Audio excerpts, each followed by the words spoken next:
Thank you so much. It is my honor and pleasure to be able to recognize a lifetime of dedication and service of former First Lady Rosalynn Carter.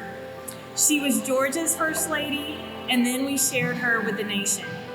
Rosalynn Carter always represented the very best of Georgia.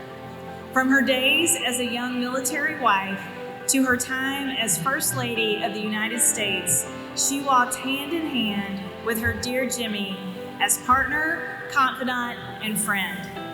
She taught generations of women how to be strong women of faith and lead with both tenacity and graciousness. Her tireless work on mental health care access helped remove the stigma of seeking care for millions, and her influence reverberates today in our own legislature, as you've just seen with the recognition of two of our representatives and our former speaker who were instrumental in changing the way Georgians access mental health care.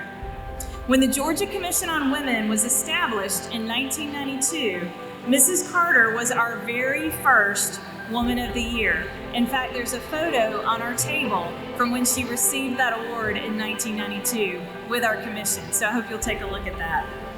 She set the tone for what it means to be a servant leader, and we are glad to be able to celebrate the stamp that she has put on our organization and the example that we strive to live up to in our own leadership.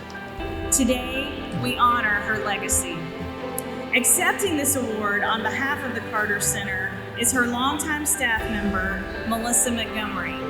I'm going to invite her to come up and I'm going to read to you. We have a beautiful vase that we're going to present, and the inscription says, "In memory of a life dedicated to service, Rosalynn Carter, our first and forever Woman of the Year." Ms. Montgomery.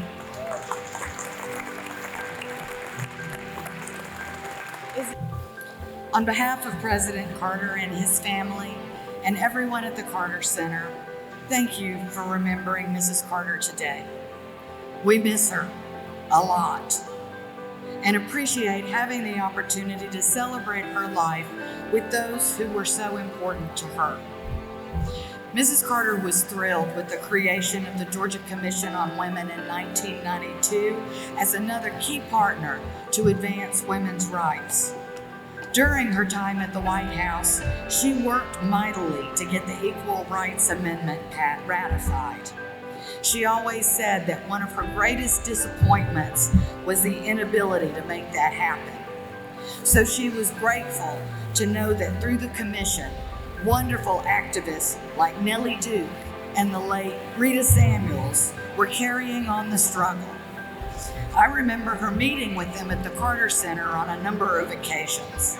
In 1997, she helped Nellie and Dr. Penny Brown Reynolds, now the USDA Acting Assistant Secretary for Civil Rights, promote the Woman in the Law Guide published by your commission.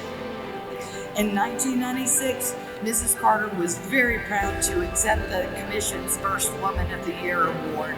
That beautiful Frabel artwork is prominently displayed in her office at the Carter Center. Today's lovely commemorative will go nicely beside it and serve as a reminder to visitors that the work for women's rights continues and is more essential than ever. Mrs. Carter would want me to applaud the commission and congratulate the other awardees today for the good work you do every day to advocate for a Georgia where women can thrive.